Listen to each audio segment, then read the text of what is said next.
Chairman Lian o yung kopya na sinasabing meron yung bilyonaryo at yung iba pang media at yung nabanggit na rin ni Chairman Lacson? Dapat ay dito makikita yung vigilance ninyo. Kasi kung hindi nyo napansin, biglang nilang sinabi in relation to the Cabral files, kasi we're talking about how are you going to authenticate or to validate the Cabral files. Tinatanong ko sa kanila, is it a private file or a public file? Is it a public document or a private document? Di sila kagad makasagot. Bakit ko po tinanong yun? Kasi under the rules of electronic evidence, kasi yung Cabral files is an electronic document. It is the rules promulgated by the Supreme Court in 2017. It talks only about private document. Sinabi ng DPWH, this is a public document. So sabi ko, how do you validate that? How do you authenticate that? Alam niyo, sinabi niya, tinuro ang ombudsman. Turuan na eh. Sabi ko, ba't yung kakailangan? Hindi naman mandate ng ombudsman silang kinakailangan daw ma-forensic. The law does not require a forensic study on this. Alam niyo kung ano sinasabi sa best evidence rule under the Rule 4 of these new rules on electronic evidence? The best evidence, ikumpara mo lang yung hard copy doon sa electronic. Tapos na. It can be considered, it will be equivalent to the best evidence rule. Parang legitimate and original document na siya. Alam po yung sinabi niya, yung daw computer, ibinigay sa ano. So, wala nang mababalidate dito. Turuan na sila ng turuan. Ibig sabihin yung binigay sa ombudsman, so it's up to ombudsman kung the ombudsman will start saying, we have validated this. So, kung hindi ibabalidate na to, let's forget all about this. Ganun ba yun? The Cabral files is an extensive files. Kaya lang, sabi ko, I have to caution the committee. Congressman Lebiste is not competent to testify on the contents and entries of these files. This is legal. Hindi pwede ka kung siya, kasi hindi man siyang gumawa nito eh, humingi lang siya. Ang pwede niya is testify the manner on how we access these files, how we obtain these files. So, ngayon po napupunta tayo dun sa parang bitin na bitin eh. Parang walang gustong umusad eh. I can feel that. Just my personal opinion. Kung may susunod na hearing po ba, will the minority be willing to take the lead para ma-pursue yung ilang mga nakikita nyong butas dun sa hearing? What do you mean by that? Minority cannot lead, so it's the majority. I mean po, kayo po yung magpo-pursue lang dun sa mga points that you mentioned today. Kung yan ang gusto nyo mangyari, that is the collective decision of the members, respectable members of the media. Gagawin namin kung yan ang gusto nyo. Minority, sir, napag-usapan nyo na po ba, since you have all these issues, mga points na na-raise about dun sa naging takbo ng hearing kahapon, napag-usapan nyo na po ba kung ano yung magiging participation ng minority in the next hearings kung meron? Napag-uusapan naman namin talaga. Kaya lang, yung dahil minority nga kami, at kung minsan, mabuti kahapon dahil kukunti kami initially, sabi ni Chair Ping, o sige, bigyan namin kayo ng 15 minutes. Medyo okay naman yun.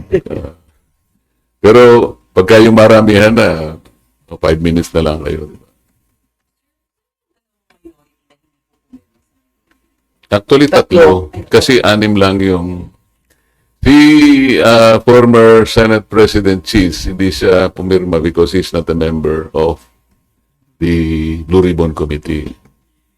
Si Senator Alan naman at that time kasi may sakit siya. At si Senator Joel naman, pinababasa niya raw muna. Pasensya ka na bro, sabi niya. Alam mo namang meron akong kaso, so pinabasa ko munang mabuti para hindi kami malagay sa alanganin kung sakasakali. 10. Officially, binigay namin December 10 sa office ng Senate President. Pero nilabas ko sa media yung December 11, yun yung iCare Forum in Quezon City. Yes.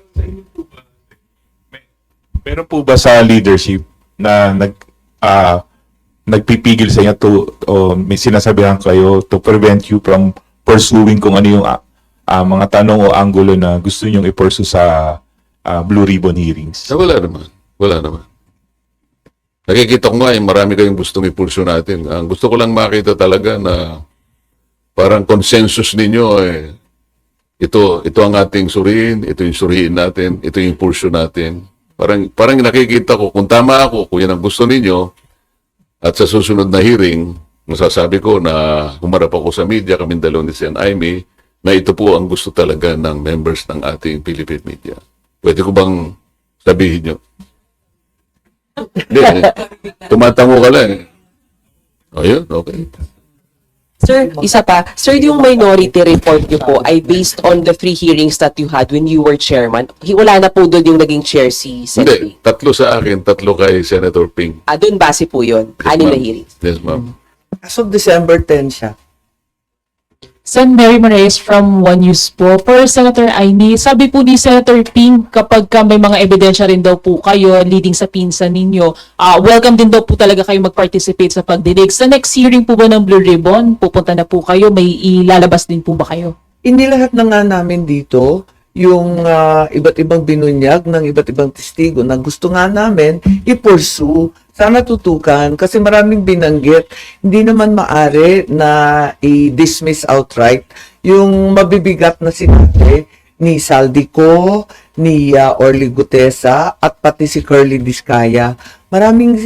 Marami silang binigay na leads, ika nga, na kinakailangan i-pursue kahit sabihin natin, kaduda-duda yung source, inadmissible in evidence, at iba't iba pa. Kasi napakabigat ng sinabi nila. Detalyadong-detalyado pa. At kung minsan, may corroborating testimony.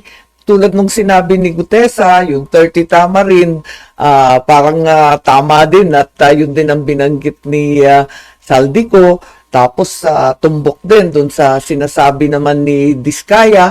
Kaya parang kinakailangan talaga tutukan lahat ng testigo kahit yun nga, parang si Yusek Bernardo at yung affidavit lang niya ang binibigyan ng kahalagahan. Ang gusto ko nga, kagaya ng nangyari, isang committee hearing inimbita si former Speaker Martin Romualdez. Kaya ako pumunta doon dahil doon eh.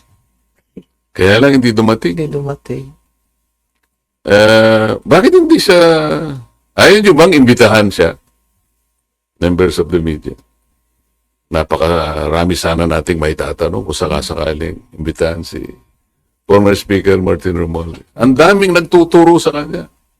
Tsaka nandito lang. Diniscredit niya. Alam niya ba, kayo ba may kopya ng kanyang affidavit na i-file sa ICI?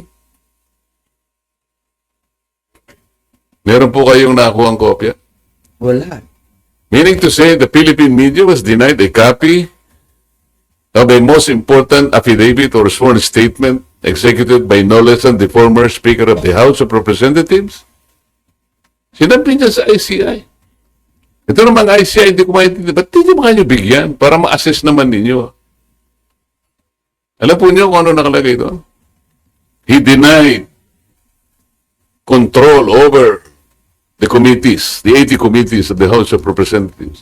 Sabi niya, I had only general supervision over them. I have no control. And then he presented the rules of the House of Representatives as to his functions and powers. You believe him? Ang dami ko sanang itatanong in relation to that allegation. I really relish the opportunity that he will be invited by the Blue Ribbon Committee. And I promise you, you will not be disappointed in the questions that I'm going to ask him. Ayaw naman nyo yata, di kayo kumikipo.